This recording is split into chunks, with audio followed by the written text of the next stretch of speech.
오늘은 요한계시록 3장 14절로 22절을 통해서 라오디게아 교회에 보낸 주님의 말씀 하는 제목으로 은혜를 나누고자 합니다.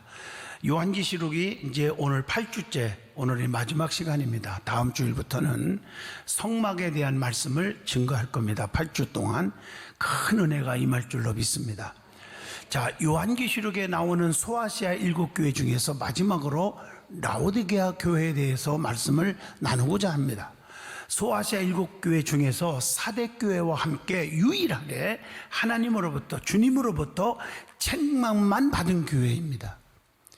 풍부한 물질적 부를 하나님의 복으로 잘못 이해하고 영적인 교만과 자만심에 빠져 있었던 라오디게아 교회에 대해서 우리 주님은 강한 책망을 하고 계십니다. 우리가 알다시피 많이 가졌다고, 많이 배웠다고, 잘났다고 여러분 목에 힘주면 안 됩니다. 오늘 여러분 여기서 큰 교훈을 우리에게 주고 있다고 봅니다. 그건 착각이라는 사실입니다. 이 라오디게아 교회에 주신 주님의 말씀은 우리에게 깊은 은혜와 깨우침과 다시 한번 옷깃을 여미게 하는 믿음을 주고 있다는 겁니다. 이 말씀을 통해서 우리 모두 깊이 반성하면서 칭찬만 받는 교회로 새롭게 태어나기를 축원드립니다. 여러분들이 사회생활 할 때나 신앙생활 할 때 다 항상 보세요. 여러분들이 칭찬 듣는 사람이 있고 책망 듣는 사람이 있잖아요. 교인들도 모두가 다 좋아하는 사람이 있는가 하면 일부분만 좋아하고 일부분들은 또 아주 안 좋다고 말하는 분도 있고, 똑같은 교회에 주신 말씀이 우리에게 주신 말씀과 똑같다고 봅니다. 그런데 많은 사람들이 착각하고 있는 거예요. 다 나 좋아하겠지, 전부 다 나를 인정하겠지. 그런데 그렇지 않다는 거예요. 오늘 이 라오디게아 교회는 책망만 받았어요. 칭찬거리가 하나도 없었어요. 오늘 여러분들이 성도들이 볼 때 나를 칭찬하는 성도가 몇 프로고 책망하는 성도들이 몇 프로인가 다시 한번 새기면서 이 말씀을 받으시기를 바랍니다. 그러면 라오디게아 지역과 그 라오디게아 지역에 있는 라오디게아 교회의 형편이 어떤 것인지를 먼저 말씀을 드리면, 이 라오디게아의 이름은 백성의 정이라 하는 뜻을 가지고 있습니다. 오늘 여러분 이름은 참 좋아요. 성도들도 가만히 보면 이름은 너무너무 좋아. 직분도 너무 좋아. 성도님 얼마나 아름다운 직분입니까? 집사님, 권사님, 장로님, 목사님, 전도사님, 얼마나 아름다운 직분이 있습니까? 그런데 그렇게 살지를 못한 교회가 라오디게아 교회요, 라오디게아 사람들의 행동이었다는 사실입니다. 이 라오디게아 지역은 빌라델피아 동남쪽에서 약 64km 떨어진 지점이고 니쿠스 계곡의 서안에 위치해 있습니다. 교통의 요충지고 또 모직 공업의 중심지였고 유명한 의학교가 있는 아주 부유한 도시입니다. 그런데 라오디게아 도시는 주전 261년부터 246년에 수리아의 안티오코스 2세에 의해서 건설이 된 도시입니다. 그의 왕비 라오게의 이름을 따서 라오디게아라고 이렇게 명명을 한 것이죠. 그러면 이러한 상황 속에서 라오디게아 교회의 사정과 형편은 어떠했는가? 자, 에바브라가 설립한 교회입니다. 라오디게아 교회는 사도 바울의 지극한 관심을 가졌고 그 관심 속에 교회가 성장한 교회입니다. 골로새서 4장 12절로 16절의 말씀입니다. 복음에 입각한 정상적인 성장을 이루지 못했고 한마디의 긍정적인 평가도 받지 못한 가장 퇴보한 교회가 되었다는 사실입니다. 여러분, 교회가 어떤 것입니까? 교회란 말은 원래 에클레시아, 회중들의 모임, 이런 뜻이잖아요. 즉 성도가 에클레시아, 교회란 말이에요. 그렇기 때문에 교회에 대한 평가는 바로 성도들에 대한 평가인 것입니다. 그러면 이 라오디게아 교회에 나타나신 주님의 모습이 어떤 것인가? 각 교회마다 같은 주님이신데 나타난 모습이, 표정이 달랐다고 했지 않습니까? 오늘 본문 14절에 보면 아멘이시요 충성되고 참된 증인이시요 하나님의 창조의 근본이시가 이르시되 이렇게 시작하죠. 소아시아 7교회에 나타나신 주님의 모습이 각각 다른 이유는 그 교회의 형편과 사정을 전부 아시는 주님께서 그 나타나신 모습으로 그들에게 깨우침과 반성의 기회를 주고자 하셨기 때문이라고 봅니다. 오늘 라오디게아 교회에 나타나신 주님의 모습, 첫째, 아멘이신 주님이라고 말을 씁니다. 이게 무슨 뜻일까요? 하나님을 영화롭게 하고 하나님께 영광을 돌릴 때 아멘이라고 하지 않습니까? 고린도후서 1장 20절 봅니다. 하나님의 약속은 얼마든지 그리스도 안에서 예가 되니 그런즉 그로 말미암아 우리가 아멘하여 하나님께 영광을 돌리게 되었느니라. 그리스도 안에서 아니오라가 없다는 거예요. 예라는 말밖에 없다는 거예요. 그게 아멘이라는 뜻입니다. 그럴 때 하나님 영광을 받으신다는 것입니다. 우리의 삶 속에 아멘이 많이 나와야 돼요. 예가 나와야 되는데 아니오라는 말이 나오면 안 된다는 얘기입니다. 하나님의 말씀을 받을 때는 아멘이어야 됩니다. 순종과 복종의 자세가 있을 때 아멘 하게 되잖아요. 내가 그 말씀을 확실히 믿습니다. 그대로 살겠습니다. 내 마음이 안 든다고 가감승지하지 않겠습니다. 생명의 주님의 말씀대로 살겠습니다. 우리 주님께서는 십자가에 못 박혀 죽기까지 아멘 하신 분입니다. 아멘은 순종의 뜻을 나타내는데 순종하는 곳에는 반드시 뭐가 있었습니까? 성경을 보세요. 기적이 일어났고 표적이 있었고 승리와 축복이 따랐습니다. 그러나 불순종하는 곳에는 멸망이 있었고 저주가 따랐음을, 성경 전체의 말씀을 요약해보면 순종과 불순종의 법칙이라고 말할 수 있을 정도로 꽉 차있는 그 성경의 말씀이 이렇게 되어 있다는 겁니다.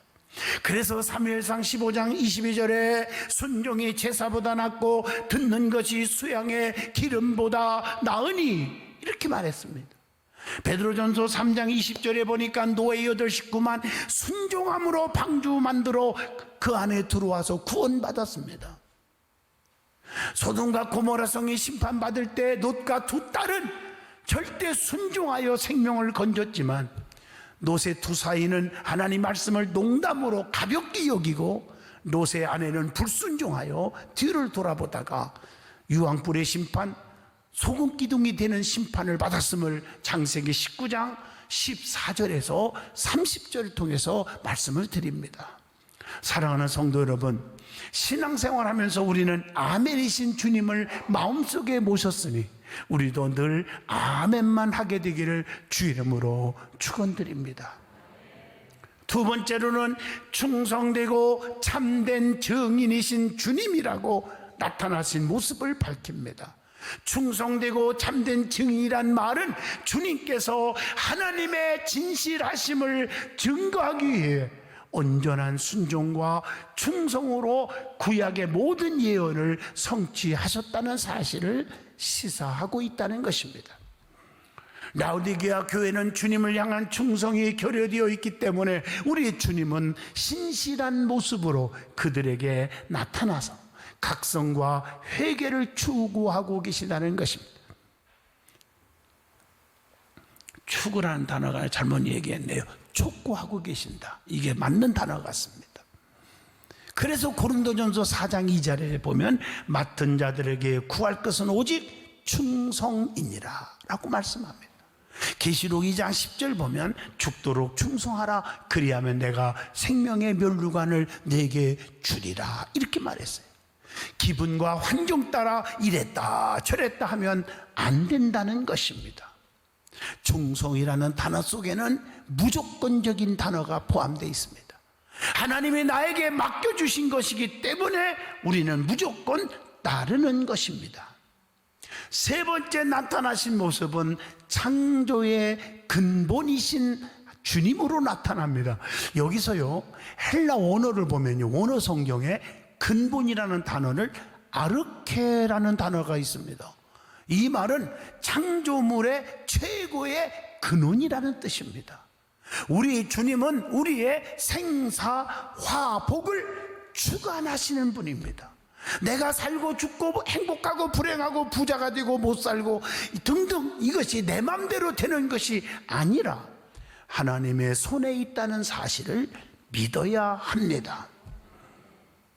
그 다음에 라오디게아 교회를 향한 주님의 준엄한 책망이 있습니다. 첫째, 본문 15절입니다. 내가 네 행위를 아노니 네가 차지도 아니하고 뜨겁지도 아니하도다. 네가 차든지 뜨겁든지 하기를 원하노라. 즉 미지근한 신앙생활을 책망하고 있습니다. 교회의 잘못된 행위를 주님은 다 아신다고 하셨습니다. 그래서 계시록 1장 14절에 우리 주님은 불꽃 같은 눈을 가지고 계신다고 말씀합니다. 우리의 마음과 뜻을 우리 주님은 다 살펴보시는 분임을 계시록 2장 23절을 통해서 말씀하고 있습니다. 에레미야 48장 10절을 보시면요, 차지도 덥지도 않는 가증한 태도를 책망하고 계신다는 것입니다. 그러면 무엇에 열심을 내야 됩니까? 우리 예수 믿는 사람들은 열심을 내야 됩니다. 무엇에 열심 내야 주님이 기뻐할까요? 디도서 2장 14절 선한 일에 열심을 하라. 로마서 12장 11절 부지런하여 게으르지 말고 열심을 품고 주님을 섬기라. 세 번째입니다. 자칭 부자라 하나 곤고한 것과 가련한 것과 가난한 것과 눈먼 것과 벌거벗은 것을 알지 못한다 하고 책망을 오늘 본문 17절에 하고 있습니다. 부유하다, 나는 부자다, 돈을 많이 가지고 있다 라고 자만한 교회임을 책망하고 있는 것입니다. 우리 교회는 돈 예산이 수천억이다, 수백억이다 자랑하는 교회가 되었다는 것입니다. 쉽게 말하면 부유하다고 자만한 교회 책망합니다. 마태복음 5장 3절에 보면 심령이 가난한 자는 복이 있나니 천국이 그들의 것이요. 교회는 심령이 가난한 심령을 소유한 사람들이 있어야 합니다. 실제로는 곤고하고 가난한 교회였다고 주님은 책망하잖아요. 그래서 로마서 7장 24절에 보면 오라 나는 곤고한 사람이로다. 이 사망의 몸에서 누가 나를 건져내랴. 여러분 이사야 1장 3절 보면 눈이 멀고 벌거벗고 무지한 교회였다고 책망을 하잖아요. 무지해서 교회의 주인을 알지 못하는 경우가 있습니다. 잘 들으세요. 소도 자기의 임자가 누군지 압니다. 나귀도 주인의 구주를 압니다. 개도 돼지도 웬만한 짐승들도 주인을 압니다. 제가 아침마다 우리 사모와 같이 고봉산을 등산을 합니다. 아침 일찍 새벽기도 끝난 시간 갑니다. 한 번은 엊그제 고봉산을 올라가서 꼭대기에 그랬더니 토끼들이 막 돌아다녀요. 그런데 거기서 칡을 파는 분한테 꼭 2,000원짜리 칡즙을 사 먹어요 내가. 그래서 잔돈 2,000원짜리를 가지고 올라가야 4,000원을. 그래야 두 잔 한 잔씩 먹지 않습니까? 그래서 물어봤어요. 이 토끼 주인이 누굽니까? 없어요. 그런데 이분이 딸랑딸랑 닦아까 이리 와라 이러니까 토끼들이 막 몰려오는 거예요. 먹을 걸 주니까. 주인 노릇하는 거죠. 주인이 사실 그분 아니겠습니까? 그래서 내가 한 번에 어떻게 하냐고, 토끼를 내가 좋아하잖아요. 토끼도 100마리씩 중학교 때 길러본 적이 있거든요. 그래서 내가 이라라 근데 다 도망가고 어디 갔는지 사라져버렸어요. 아, 내가 무섭게 한 것도 아니고 이랬는데도 안 와요. 토끼도 주인을 알더라고요. 주인을 알아요. 여러분, 교회의 주인이 누구십니까? 교회의 주인은 예수님이십니다. 착각하지 마세요. 목사가 되어서도 안 되고 장로가 되어서도 안 되고 성도가 되어서도 안 됩니다. 우리 교회 정도 규모면요 엄청난 세상적으로 말하면 엄청난 겁니다. 이 교회 세울 때 정말 죄송하지만 있는 거 다 털어서 결혼 반지까지 다 털은 거예요. 쉽게 말하면 다 털어서 이 교회를 세우면서 헌금을 다 해서 했지만 등기부 떼어보세요. 장양희 목사 이름이 있는가? 대한예수교 장로회 든든한 교회의 재산입니다. 이 교회의 주인은 장양희 목사도 아니고 장로님들도 더욱더 안 되고 권사도 안수 집사도 성도도 아닙니다. 그러므로 저나 여러분이나 항상 목에 심주고 살지 말라는 거예요. 자기 자신이 하나님의 권좌에 앉아있는 사람 되지 말라는 거예요. 교회에서 큰 소리를 치면 안 된다는 거예요. 교회는 사랑덩어리, 서로 품어주고 이해하고 용서하고 관용하는 그런 곳이 되어야 합니다. 이걸 못하면 이것은 그냥 크리스찬이 아닙니다. 소경이 자기의 눈이 보이지 않는다고 인정할 때 우리 예수님께서는 그의 눈을 뜨게 해주셨어요. 마태복음 9장 27절이요. 긍휼히 여겨달라고 하는 사람에게 주님은 긍휼히 여겨준다는 사실입니다.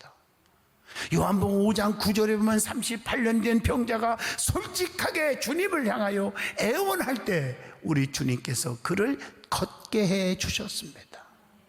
사랑하는 성도 여러분, 우리는 주님 앞에 솔직하게 시인할 줄 알아야 합니다. 잘못된 것은 고칠 줄 알아야 합니다. 마태복음 23장 26절에 바리새인들은 자신이 소경된 사실을 인정하지 않았기 때문에 주님으로부터 책망을 받았음을 압니다. 잘못된 신앙관을 가졌다면 인정하고 치료받고 구원받아야 합니다. 기적을 체험하는 든든한 교회 성도들이 되시기를 바랍니다. 그 자존심 때문에 잘못을 시인하지 않고 끝까지 가다가 나중에 후회하는 일이 생기는 겁니다. 잘못했으면 잘못했다. 그러면 라오디게아 교회에 주신 주님의 권면이 뭘까요? 첫째, 본문 18절입니다. 불로 연단된 금을 사라고 하셨습니다. 금을 뜻하는 말이 뭘까요? 이 단어가 원어를 보면 헬라 말인데 퀘리시온이라는 단어가 있습니다. 이것은 믿음을 가리킵니다. 연단될 때 이 믿음의 금을 얻을 수가 있다는 거예요. 베드로전서 1장 7절의 말씀 봅니다. 금은 아무것도 섞이지 않는 것을 의미합니다. 값비싼 보물이 금입니다. 변하지 않는 것도 금입니다. 그래서 만나를 금 항아리에 넣은 이유는 뭘까? 광야에서 너희들 굶어 죽게 생겼을 때 내가 먹을 것을 주지 않았느냐? 이 은혜를 평생 잊지 말아라. 그래서 그 은혜를 알고 법궤를 지고 가는 곳에는 기적이 축복이 일어났지만 은혜를 깨닫지 못하는 그런 원수 마귀들이 끌고 갈 때는 저주 덩어리였어요. 독종으로 다 죽어갔다는 말이에요. 하나님의 기적이 아무거나 일어나는 게 아니란 말이에요. 법궤의 역사를 아셔야 됩니다. 사랑하는 성도 여러분, 불로 연단된 금을 사시기를 주의 이름으로 축원드립니다. 두 번째입니다. 본문 18절입니다. 흰옷을 사서 벌거벗은 수치를 보이지 않게 하라, 이렇게 권면합니다. 여기서 흰옷이라는 말을요, 이해를 잘해야 돼. 헬라 언어를 보니까 단어가 너무 길어요. 시마티아 레유카, 이런 단어가 있어요. 이것은 무슨 뜻이냐면요, 은혜와 구원이라는 뜻을 가지고 있습니다. 여러분, 은혜가 뭐예요? 하나님 주신 모든 은총, 그레이스라는 단어가 있죠, 영어로는. 구원은 뭐예요? 셀베이션이라는 단어가 있죠. 건짐받는다. 죄악에서 건짐받고, 세상의 악에서 건짐받고, 질병에서 건짐받는 이런 축복이잖아요. 그래서 수치를 가릴 수 있는 흰옷은 성도들의 옳은 행실을 의미한다고 계시록 19장 8절에도 말씀 줍니다. 흰옷은 의의 옷이요 곧 사죄받고 의롭다 하심을 받은 자의 모습입니다. 영적으로 벌거벗은 수치를 가리기 위해서는 인간의 모든 죄와 허물을 덮으시는 예수님의 은혜와 속죄의 흰옷이 반드시 필요한 줄로 믿습니다. 세 번째, 본문 18절입니다. 안약을 사서 눈에 발라보게 하라, 이렇게 말하고 있습니다. 주님의 능력의 영적인 안약을 바르시기를 바랍니다.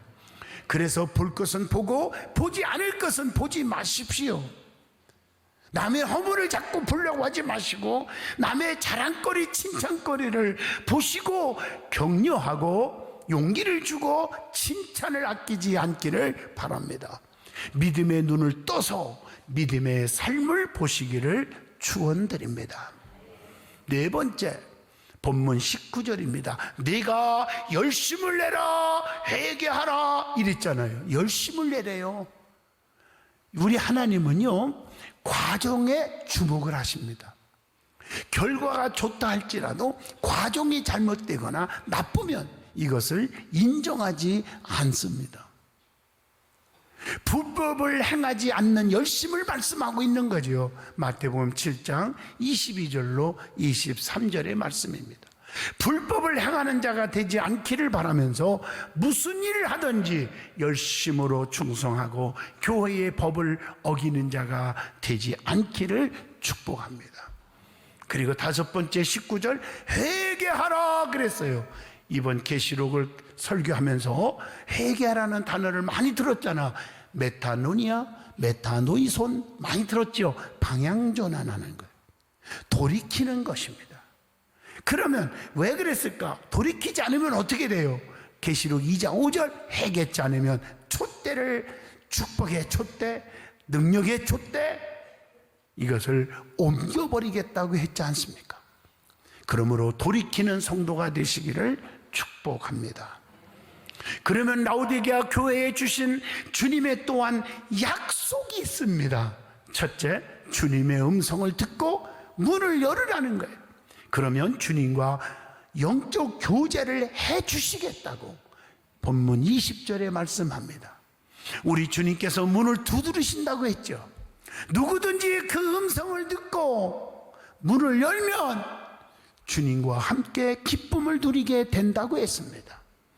말씀을 읽거나 말씀의 설교를 듣는 중에 주님이 문을 지금 두드리고 있어요. 근데 문을 닫아놓고 말씀을 듣는 사람이 있으니 얼마나 마음이 아픈지 몰라요. 여러분, 문을 열어야 합니다. 마음이 불평으로 가득 차 있으면 그것은 마음 문이 닫힌 것입니다. 두 번째입니다. 이기는 자는 주님의 보좌에 함께 앉게 해 주시겠다고 본문 21절에 말씀을 드립니다. 주님과 함께 고난을 받은 성도들은 존귀한 자리에 앉게 될 줄로 믿습니다. 결론적으로 말씀을 드립니다. 소아시아 7교회에 대한 말씀을 마무리하려 합니다. 무엇보다도 우리 주님은 교회를 세우시고 그 교회를 사랑하사 든든히 붙드시고 계신다는 겁니다. 혹여 잘못하여 떨어질까 불꽃 같은 눈으로 감찰하시고 권고하시는 주님이시라는 사실을 기억하시기를 바랍니다. 우리 주님은 또한 주의 종들을 붙들고 계시면서 주님이 피 흘려 사신 교회들을 잘 양육하도록 하신다는 것입니다. 우리 든든한 교회 공동체는 정말 하나님으로부터 인정받고 칭찬받는 교회에 세우기를 간절히 원합니다. 그러기 위해서 성령이 교회들에게 하시는 이 말씀에 귀를 기울이시고 끊임없이 자신의 믿음을 살피시기를 원합니다. 우리 주님이 그걸 원하고 계신다는 거예요. 이제 계시록 오늘 라오디게아 교회의 말씀 마지막으로 살펴보면서 계시록을 마칩니다. 이제 다음 주일부터는 성막에 대한 말씀을 전할 텐데 아마 하나님과의 깊은 영적인 관계 회복되는 말씀을 사모하고 듣는 자에게는 이런 축복이 임할 것입니다. 늘 사모하면서 듣는 여러분 되시기를 바라고요. 저는 이 말씀을 전하기 위해서 성경을 읽고 또 읽고 또 읽고 또 읽고 우리 하나님이 부족한 조행에게 지혜를 주어서 성도들을 깨우치게 해달라고 저는 기도하면서 말씀을 선포합니다.